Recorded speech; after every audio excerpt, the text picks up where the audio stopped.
17 मार्च 1996 वो दिन जब श्रीलंकन टीम अपना पहला वर्ल्ड कप प्राइम ऑस्ट्रेलिया को हराकर जीत जाती है।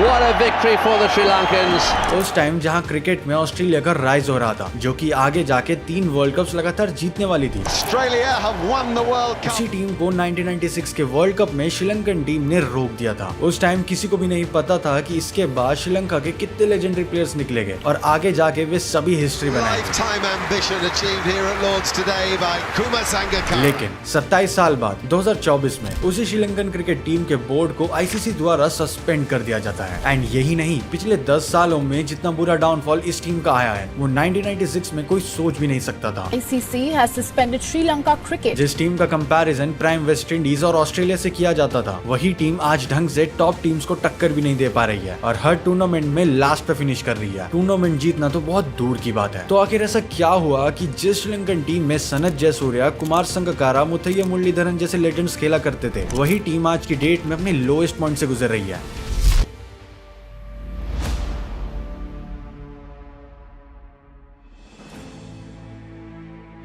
तो श्रीलंका के राइज या फिर उनके अभी के डाउनफॉल को समझने से पहले हमें ये जानना होगा कि ये सब शुरू कहाँ से हुआ। तो शुरू करते हैं शुरुआत से। 19 जुलाई 1981 ये वो दिन था जब श्रीलंका को फाइनली टेस्ट स्टेटस मिल जाता है और अब वो आईसीसी की 8 फुल मेंबर टीम बन जाती है। देखो, इस बात में कोई डिनाई नहीं है कि श्रीलंका वर्ल्ड कप जीतने से पहले एक नॉर्मल सी ही टीम थी एंड इवन काफी ज्यादा लो रेटिंग भी उनको दी जाती थी, क्योंकि जहाँ एक तरफ इंडिया, पाकिस्तान एंड ऑस्ट्रेलिया जैसी टीम्स अर्ली 80s में अपना कहर बना रही थी, वहीं ये टीम क्रिकेट में बस अपने पैर रखने की जगह ढूंढ रही थी। एंड शायद यही एक बहुत बड़ा रीजन है कि हमें श्रीलंका के काफी ओल्ड लेजेंड्स देखने को नहीं मिलते। श्रीलंका ने अपनी पहली टेस्ट सीरीज में जीत इंडिया को 1-0 से हराकर जरूर ली थी, लेकिन ये कहना बिल्कुल भी गलत नहीं होगा कि इस पूरे श्रीलंकन क्रिकेट को एक नई बिगनिंग 1996 के वर्ल्ड कप ने ही दी थी। श्रीलंकन क्रिकेट अब आने वाले 10 से 15 सालों में किन ऊंचाइयों तक जाएगा, ये सब तभी से तय हो चुका था जब श्रीलंका ने अगेंस्ट ऑल द ऑड्स जाकर 1996 का वो हिस्टोरिक वर्ल्ड कप अपने नाम किया था। जिन प्लेयर्स को श्रीलंकन टीम तैयार कर रही थी during their struggling phase in cricket world, अब वही प्लेयर्स इस वर्ल्ड कप में न केवल श्रीलंकन क्रिकेट पे बल्कि अब पूरी दुनिया पे छाप छोड़ने वाले थे। अगर उस स्पेसिफिक वर्ल्ड कप की बात करें तो श्रीलंका दूर दूर से भी उस वर्ल्ड कप को जीतने की फेवरेट्स बिल्कुल भी नहीं लग रही थी। फेवरेट्स तो बहुत दूर की बात है, इंडिया, पाकिस्तान, ऑस्ट्रेलिया और वेस्ट इंडीज जैसी टीम की होने की वजह से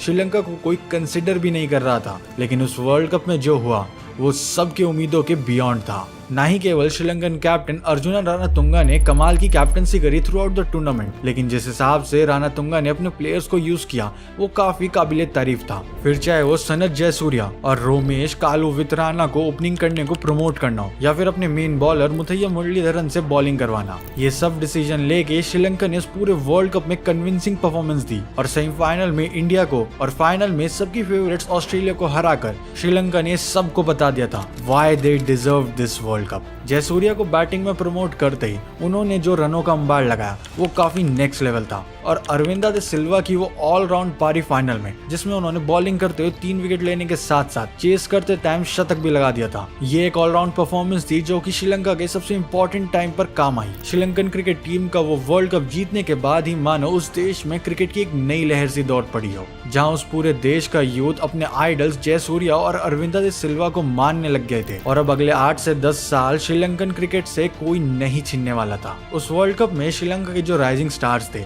वो अब धीरे धीरे अपनी परफॉर्मेंस की वजह से लेजेंड्स में कन्वर्ट होते जा रहे थे। जहां एक तरफ इंडिया, ऑस्ट्रेलिया और बाकी अदर टीम्स एक से बढ़ के एक टैलेंट्स निकाल रही थी, वहीं दूसरी तरफ श्रीलंका ने भी यंग टैलेंटेड खिलाड़ी निकालना शुरू कर दिए थे। उसके बाद टेस्ट सीरीज में भी श्रीलंका ने जीतना शुरू कर दिया, जिसमें ऑस्ट्रेलिया, इंडिया और वेस्ट इंडीज जैसी बड़ी टीम के नाम भी शामिल है। वैसे तो उनकी फर्स्ट ओवरसीज टेस्ट विक्ट्री 1995 में न्यूजीलैंड के खिलाफ आई थी, जहां नैपियर के ग्राउंड में अर्जुना रानातुंगा की टीम ने न्यूजीलैंड को 241 रन से मात दी थी और सीरीज भी 1-0 से अपने नाम कर ली थी। इसी विक्ट्री को फॉलो अप करते हुए श्रीलंका ने पाकिस्तान में भी टेस्ट सीरीज जीती, जो कि उस टाइम पर अपने आप में ही बहुत बड़ी बात थी। इस बात को आप ऐसे समझ सकते हो कि 90s के एरा में पाकिस्तान को उनके घर पे हराना इंग्लैंड और ऑस्ट्रेलिया को उनके घर पे हराने से भी ज्यादा मुश्किल था, लेकिन श्रीलंकन टीम ने बहुत आसानी से कर दिखाया था। हमने पाकिस्तान क्रिकेट टीम के ऊपर फुल डॉक्यूमेंट्री बना रखी है, जहां हमने उनके अर्ली फेज से लेकर अभी रिसेंटली चल रहे उनके डाउनफॉल तक सब डिस्कस किया है। अगर आपको वो वीडियो देखना है तो आप आई बटन पे जाके क्लिक कर सकते हो। वरना लिंक डिस्क्रिप्शन में मिल जाएगा। Players like Sanath Jayasuriya, Arjuna Ranatunga, Muttiah Muralitharan and Aravinda de Silva अब टीम का एक ब्रांड टाइप बन गए थे और जो रिकॉर्ड्स इन्होंने as a team world cricket में आगे जाके बनाए वो काफी अमेजिंग है, इतना कि हम उस पर एक सेपरेट वीडियो तक बना सकते हैं। और इसी के साथ श्रीलंका का क्रिकेट में एक गोल्डन एरा स्टार्ट हो चुका था, जहां श्रीलंकन टीम बाकी टीम्स के बीच एक टफ कंपटीशन देने वाली थी। साल 1997 श्रीलंका के लिए माइलस्टोन से भरा हुआ था, जिसकी शुरुआत इंडिया वर्सेस श्रीलंका के उस हिस्टोरिक कोलंबो मैच से ही हो गई थी।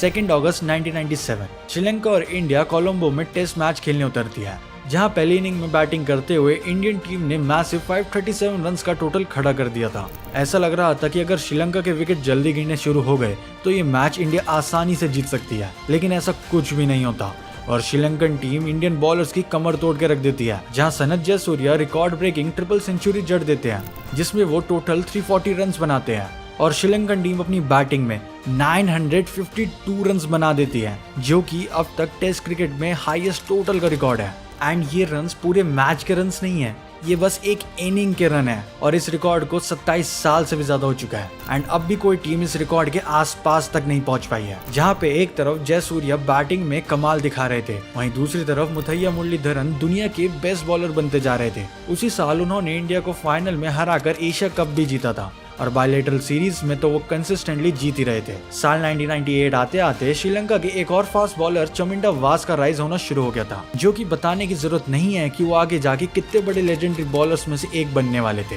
वेल, आप लोगों को याद ही होगा कि लास्ट वीडियो में हमने 1x पर एक प्रेडिक्शन की थी, new star club versus Guwahati town club पर, बट रेन होने की वजह से वो मैच का कुछ रिजल्ट तो नहीं रहा, बट आई एम 100% श्योर कि अगर वो मैच होता तो हम जरूर विन करते। लेकिन बिना मैच के रिजल्ट के भी मैंने 30,000 डिपॉजिट करके 69,000 विन कर लिया, क्योंकि 1x पर आपको मिलता है 130% का crazy bonus. By the way, आपको पता ही हो कि अभी कैरेबियन प्रीमियर लीग चल रही है, जिसमें काफी अच्छे मैचेस हो रहे हैं। लाइक मंडे को है Saint Lucia Kings versus Antigua and Barbuda Falcons का मैच और मैं सपोर्ट कर रहा हूँ अपनी favourite team Saint Lucia Kings को और ये मैंने डन कर दिया। तो अगर आप भी क्रिकेट नॉलेज को यूज करके क्रेजी विनिंग करना चाहते हो तो लिंक पिन कमेंट में मिल जाएगा, जाओ जाकर रजिस्टर करो और प्ले करो with my promo code CA66000, जिससे आपको मिल सकता है 66,000 का बोनस, या फिर आप इस QR को भी स्कैन कर सकते हो, जिससे भी आपको अमेजिंग बोनस मिल सकते हैं।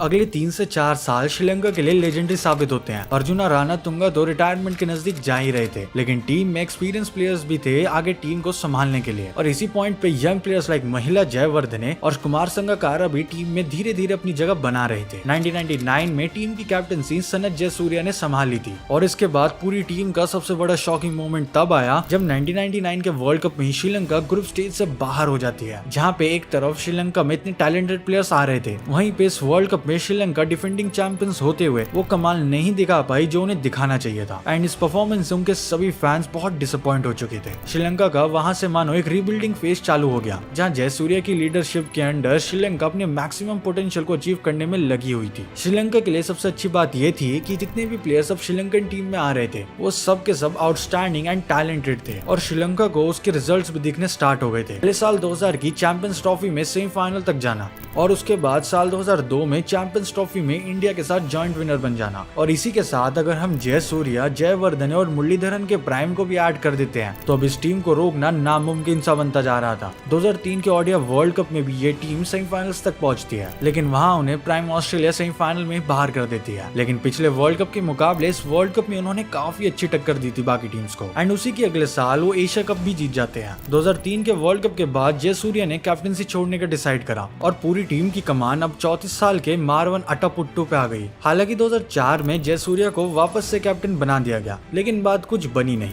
और वापस से कैप्टनसी मारवन को थमा दी गई और 2004 वाला फेस ही था जहां पे श्रीलंका ने फ्यूचर जनरेशन को ध्यान में रखते हुए क्रिकेट खेलने का डिसाइड किया। अब उनका वो डिसीजन कितना सक्सेसफुल हुआ ये हमें आगे वीडियो में पता ही चल जाएगा, लेकिन उसी साल से इस टीम ने दोबारा से अचीव करना स्टार्ट कर दिया जब 2004 का एशिया कप वापस से श्रीलंका जीत जाती है और इस बार उनके प्लेयर्स ने इतनी अच्छी परफॉर्मेंस दी कि ऐसा लग रहा था कि सारे वर्ल्ड प्लेयर्स बस श्रीलंका के पास ही भरे हुए हैं। 2004 का एशिया कप जीतने के बाद श्रीलंका ने वापस से बायलैटरल सीरीज जीतना स्टार्ट कर दिया, टेस्ट और ओडीआई दोनों फॉर्मेट्स में। टेस्ट क्रिकेट में श्रीलंका काफी अच्छा कर रही थी। घर में तो श्रीलंका को हराना मुश्किल था ही, मगर बाहर जाके भी श्रीलंका टेस्ट सीरीज पे टेस्ट सीरीज जीत रही थी। इसी पीरियड के दौरान महिला जयवर्धने और कुमार संगकारा टीम के फ्रंट रनर्स बन चुके थे, जहां एक तरफ मुरलीधरन और चमिंडा वास बॉलिंग में डोमिनेट कर रहे थे, वहीं दूसरी तरफ जयवर्धने और संगकारा बैटिंग में कोई कसर नहीं छोड़ रहे थे। साल 2006 में महिला जयवर्धने को कैप्टनसी थमा दी जाती है। इसी के साथ महिला जयवर्धने और कुमार संगकारा की जोड़ी पूरी दुनिया में मशहूर होती हुई दिख रही थी। इसका सबसे बढ़िया एग्जाम्पल हमें उसी साल यानी 2006 में ही देखने को मिल गया, जहां साउथ अफ्रीका के अगेंस्ट टेस्ट सीरीज में महिला जयवर्धने और कुमार संगकारा ने 624 रन्स की हिस्टोरिक पार्टनरशिप जड़ दी थी। एज अ कैप्टन ये जयवर्धने के लिए सबसे बड़ी अचीवमेंट तो थी, लेकिन पूरे देश को समझ आ गया था कि ये दोनों प्लेयर्स आगे जाके श्रीलंका के बेस्ट प्लेयर्स बनने वाले हैं। श्रीलंका की फील्डिंग भी इम्प्रूव होती जा रही थी। इसका सबसे बड़ा रीजन ये है कि उनके सभी प्लेयर्स की एज लगभग 25 से 35 के बीच में ही थी। देन आता है साल 2007 का ओडीआई वर्ल्ड कप, जहां श्रीलंका एक बार फिर से अपना कमाल दिखाती है और चमिंडा वास और मुरलीधरन की बॉलिंग की वजह से वर्ल्ड कप के फाइनल्स तक अपनी जगह बना लेती है। लेकिन उनसे एक गलती हो जाती है। वो गलती ये थी कि उनका फाइनल में मुकाबला ऑस्ट्रेलिया के खिलाफ था। वो ऑस्ट्रेलिया जो कि अपने प्राइम के भी पीक पर थी। रिकी पॉन्टिंग की उस ऑस्ट्रेलियन टीम को खुद रिकी पॉन्टिंग की ऑस्ट्रेलियन टीम ही रोक सकती थी। ऐसा मैं इसलिए कह रहा हूँ क्योंकि ऑस्ट्रेलियन टीम उस टाइम पर नेक्स्ट लेवल पर थी। वो टीम अपने प्राइम के भी पीक पर थी। हमने रिकी पॉन्टिंग के डोमिनेंस के ऊपर ऑलरेडी वीडियो बना रखी है। अगर आपको वो वीडियो देखना है तो आप आई बटन पर क्लिक कर सकते हो, वरना लिंक डिस्क्रिप्शन में मिल जाएगा। और श्रीलंकन टीम फाइनल में पहुंचने के बावजूद, इतने सारे स्टार प्लेयर्स होने के बावजूद, ऑस्ट्रेलिया से वो वर्ल्ड कप फाइनल में हार जाती है। Australia have won the World Cup of 2007. वो पल सभी श्रीलंकन फैंस के लिए इमोशनल तो था ही, आज उनके फैंस को यही लग रहा था कि वो लोग फाइनल में जीत सकते थे एंड दूसरा वर्ल्ड कप अपने नाम कर सकते थे। और इसी के साथ श्रीलंका का गोल्डन एरा धीरे धीरे एंड पे आने लगा और 2011 आते आते सारी इमेज हम सबके सामने क्लियर हो चुकी थी कि इस टीम के आगे जाके क्या हाल होने वाला है। श्रीलंकन टीम पिछले 8 से 10 साल से अपने प्राइम फॉर्म में जरूर थी, जहां वो बायलैटरल सीरीज से लेकर मल्टीनेशनल टूर्नामेंट्स तक सब कुछ जीत रही थी। लेकिन जहां वर्ल्ड कप्स की बात आ जाती है, वहां श्रीलंका का लक उनके साथ नहीं दे रहा था। 2008 के बाद से श्रीलंका का जो पहले जैसा डोमिनेंस था वो धीरे धीरे खत्म होता दिख रहा था। हालांकि अब श्रीलंकन टीम मैचेस जीत रही थी, लेकिन वहीं बाकी की टीम्स क्रिकेट में वो राइज पा चुकी थी जिसकी श्रीलंकन टीम अभी भी तलाश कर रही थी। जैसे 2008 में श्रीलंका ने बांग्लादेश को टेस्ट सीरीज में हरा दिया, मगर इंडिया के अगेंस्ट ओडीआई सीरीज में एक क्लोज एनकाउंटर में 3-2 से हार गई। लेकिन श्रीलंकन टीम ने 2008 का एशिया कप अपने नाम किया। 2009 और 10 में भी यही कहानी कुछ रिपीट हुई, मगर इस बार श्रीलंका की हालत उतनी कुछ खास नहीं दिख रही थी। जहां पहले हर श्रीलंकन प्लेयर अपनी प्राइम फॉर्म में था और अपने परफॉर्मेंस से मैचेस भी जितवा रहा था, वहीं अब उनके कुछ गिने चुने सुपरस्टार प्लेयर्स ही मैच जितवा रहे थे और बाकी का टैलेंट कुछ खास निकल के नहीं आ रहा था। 2010 का एशिया कप फाइनल भी श्रीलंकन टीम इंडिया से हार गई और जो एकमात्र ट्रॉफी श्रीलंका जीत रही थी वो भी उनके हाथ से जा चुकी थी। और इसी दौरान मुथैया मुरलीधरन टेस्ट क्रिकेट में 800 विकेट लेने वाले पहले और अब तक के इकलौते गेंदबाज बन जाते हैं। एंड सही बताऊं तो वो मोमेंट जब मुरलीधरन अपना 800 विकेट लेते हैं,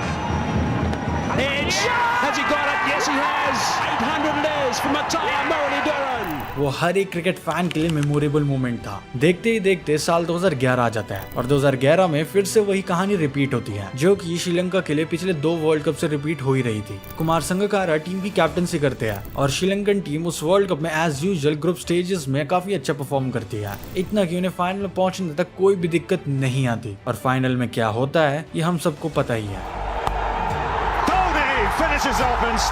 कि कैसे श्रीलंका वो फाइनल इंडिया से हार जाती है एंड कुमार संगकारा की वो स्माइल आखिर कोई कैसे भूल सकता है। इसके बाद मुरलीधरन रिटायरमेंट ले लेते हैं और अब श्रीलंकन टीम में बस 1-2 पुराने लेजेंड्स ही बचे थे। हालांकि टीम में यंग टैलेंट्स भी आ रहे थे, लेकिन अब वो बात नहीं बची थी। 2012 में ओडीआई सीरीज और टेस्ट सीरीज में श्रीलंका बहुत ही बेकार परफॉर्म करती है, लेकिन कुमार संगकारा और महिला Jayewardene through out the year team के लिए काफी अच्छा परफॉर्म करते हैं। लेकिन फिर टीम क्यों हारी? क्योंकि बाकी की टीम बिल्कुल भी कंट्रीब्यूट नहीं कर रही थी, लिटरली जीरो। अगर संगकारा और जयवर्धने चल गए तो बढ़िया, वरना पूरी टीम एक साथ पवेलियन में लौट रही थी। कुछ स्टार प्लेयर्स अभी भी श्रीलंकन टीम में मौजूद थे, जैसे मलिंगा, दिलशान और अजंता मेंडिस। और ये कहना बिल्कुल भी गलत नहीं हो कि इन्हीं प्लेयर्स की वजह से श्रीलंकन टीम 2012 के उस T20 वर्ल्ड कप के फाइनल में जगह बना पाई थी। लेकिन इस वर्ल्ड कप में भी वही होता है जो पिछले कई वर्ल्ड कप से हो रहा था। इस बार टूर्नामेंट अलग था, फॉर्मेट भी अलग था, लेकिन कहानी फिर से वही रिपीट होती है। फिर वही टीम और फिर वही रिजल्ट। श्रीलंकन टीम ये 2012 का T20 वर्ल्ड कप भी फाइनल में आकर हार जाती है। इस पॉइंट तक ऐसा लग रहा था कि साउथ अफ्रीका के बाद सबसे बड़े चोकर्स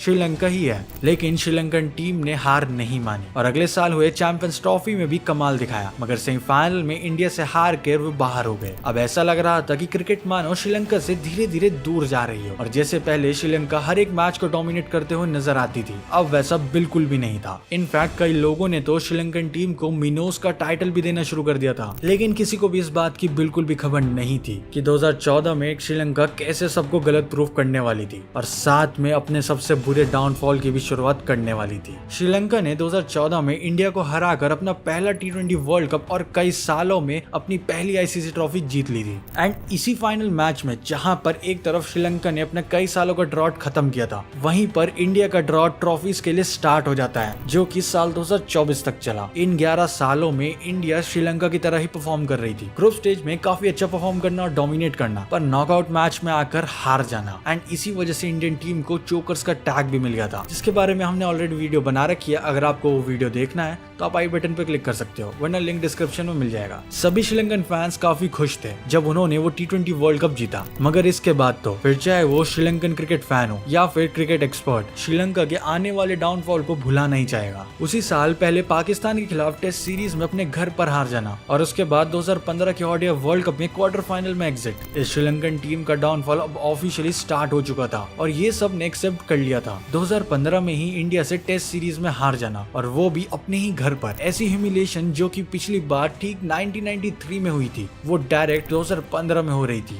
और ऊपर से श्रीलंका के इकलौते सेवियर्स कुमार संगकारा और महिला जयवर्धने इंटरनेशनल क्रिकेट से रिटायरमेंट ले चुके थे और अब कोई भी ऐसा खिलाड़ी नहीं बचा था जो कि इस टीम की नौका पार कर सके। जरूरत थी तो टैलेंटेड यंगस्टर्स और एक्सीलेंट मैनेजमेंट की, ताकि श्रीलंकन टीम वापस फॉर्म में आ सके। लेकिन पॉलिटिक्स से लेकर करप्शन तक किसी भी चीज ने क्रिकेट को श्रीलंका में आगे बढ़ने ही नहीं दिया। श्रीलंका की इंटरनेशनल क्रिकेट में परफॉर्मेंस तो इनकंसिस्टेंट होने ही लगी थी, लेकिन उसी के साथ साथ कोई बड़े प्लेयर्स भी नहीं बचे थे इस टीम में। एक नाम जो कि इसी डाउनफॉल में निकल के आया था, वो था तिलक रत्ने दिलशान का, जिसने हर बड़े ओकेजन पर टीम को संभाला था। और 2016 में ऑस्ट्रेलिया को 3-0 से टेस्ट सीरीज में हराने के बाद वो भी अब टीम को छोड़कर रिटायरमेंट ले चुके थे। उसके बाद से अभी तक यानी कि 2024 तक कोई भी बड़ा प्लेयर श्रीलंकन क्रिकेट टीम में नहीं आया है और तब से ही टीम ने मेजॉरिटी टाइम्स हार ही देखी है। फिर चाहे वो 2017 में इंडिया के खिलाफ कंप्लीट व्हाइट वॉश हो या फिर इंग्लैंड के खिलाफ ओडीआई और टेस्ट दोनों ही सीरीज में हार जाना, श्रीलंकन टीम की रैंकिंग हर फॉर्मेट में ड्रास्टिकली गिर चुकी है।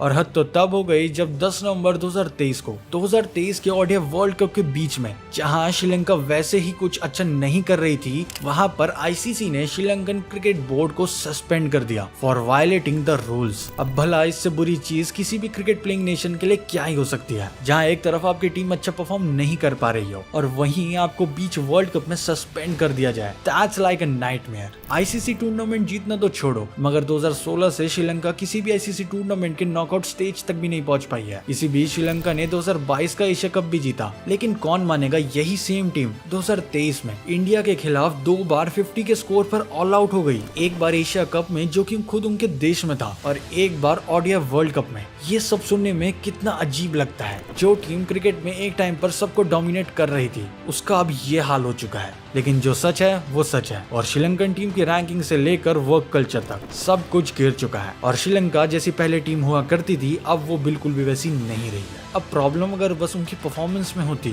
तो हम इजीली उनके प्लेयर्स, कोचेस और बोर्ड पे ब्लेम कर सकते थे, मगर जैसे हालात श्रीलंका में चल रहे हैं काफी टाइम से, उसको देख के श्रीलंकन टीम का कमबैक देखना काफी मुश्किल सा लग रहा है। बट यू नेवर नो कि वे कब कमबैक कर ले। एज यू नो कि उनके कई प्लेयर्स अभी नरिश हो रहे हैं, जैसे Pathirana, Hasaranga and many more. So we can see good performance from Sri Lankan team in future. Let's hope for the best. Well that's it for the video. अगर पाकिस्तानी कोच बॉब वुलमर की डेथ मिस्ट्री के ऊपर video देखना है तो इस वीडियो पर click करो। अगर 2019 के वर्ल्ड कप फाइनल की ट्रेजेडी के ऊपर वीडियो देखना है तो इस वीडियो पर। Thanks for watching.